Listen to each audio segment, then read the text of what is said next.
Chapter 13, The Horror. From his spot, Sam could see the zigzag path they would need to take to escape the maze. He tried to take a picture of every twist and turn with his mind. They needed to take a left after the swings, a right before the tetherball, continue past the slides, and then take a final right after the merry-go-round. Then they'd finally be at the school steps. "We can do this," Sam cried. "Let's go." "We'll be out of this creepy-crawly maze in no time," Antonio said. The three friends raced through the maze. Eerie Elementary knew that Sam and his friends were close to escaping. The monstrous school did everything it could to stop them. Vines lashed out at them. The ground became wet and mucky. Sam, Lucy, and Antonio just kept running. "Left," Sam called out as they raced past the howling swings. "Next right," Sam shouted as they dove beneath the whirling tetherball. "Around this corner," Sam yelled as they dashed past the merry-go-round. Finally, they were out. They burst free from the maze. The school steps were just ahead of them. "We did it," Lucy shouted. "We escaped." The steps were just a few feet away, but what Sam saw next almost made his heart stop.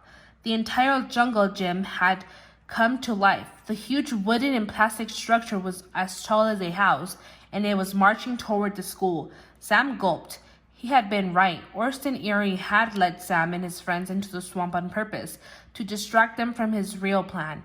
Orson Eerie was going to use the jungle gym to march inside the school. He was going to feast on students. Chapter 14. It's alive! Wooden stakes jabbed at the ground as the monstrous jungle gym stomped toward the school. It moved like a spider. Sam looked up. Fog surrounded Eerie Elementary. No one would be able to see the jungle gym. No one would know about the horror just outside their walls. The jungle gym raised one giant stake and jabbed it into the school. Whack! Sam gasped. Everyone inside was in terrible danger. He had to act now. "Hey, Orson," Sam shouted at the jungle gym. "Before you snack on those students, you've got a hall monitor to deal with." The jungle gym stopped moving. Slowly it turned. Sam shivered. The jungle gym seemed to have a face, and it was staring directly at Sam. The long red slide was like a tongue. Above the tongue was a mouth framed in wood. Suddenly, a tire swing swung at Antonio. He screamed as the tire dropped onto him. It quickly tightened its grip like a huge rubber belt. "It's got me," he cried out. Lucy and Sam raced toward their friend. A climbing pole ripped from the ground and swung at them. "Watch out," Lucy shouted as they dove to the ground. Whoosh! The metal pole swung over their heads. Sam and Lucy scrambled to their feet. Lucy shrieked.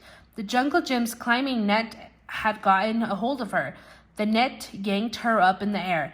She was like a fly caught in a spider's web. Sam tumbled back.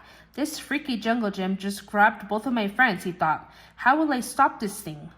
Sam's mind raced. He thought back to how he defeated Eerie Elementary when it attacked during the school play. He had tossed a huge tub of peanut butter into its mouth to stop it from chomping Antonio. It's like each horrible creature is a part of Orson Eerie himself, Sam thought. His eyes darted around. He spotted the soccer ball lying at Antonio's feet. "Can I do it?" Sam asked himself. "Can I do what I'm terrible at? Can I use the very thing that got us into this mess to save us?" Only one way to find out. "Antonio," Sam called, "kick the ball to Lucy." "You want to play soccer now?" Antonio cried out. "You bet I do," Sam yelled. The tire swing squeezed Antonio's waist. He could barely move. At last, Antonio managed to kick the ball. It flew toward Lucy. "Lucy," Sam called, "the soccer ball, over to me." The climbing net was lifting Lucy way up and dropping her down, like a yo-yo. She groaned and reached out, fighting against the net. Finally, she was able to grab the ball. She flung it to Sam. The mad jungle gym roared, one leg lifted up, ready to crush the ball.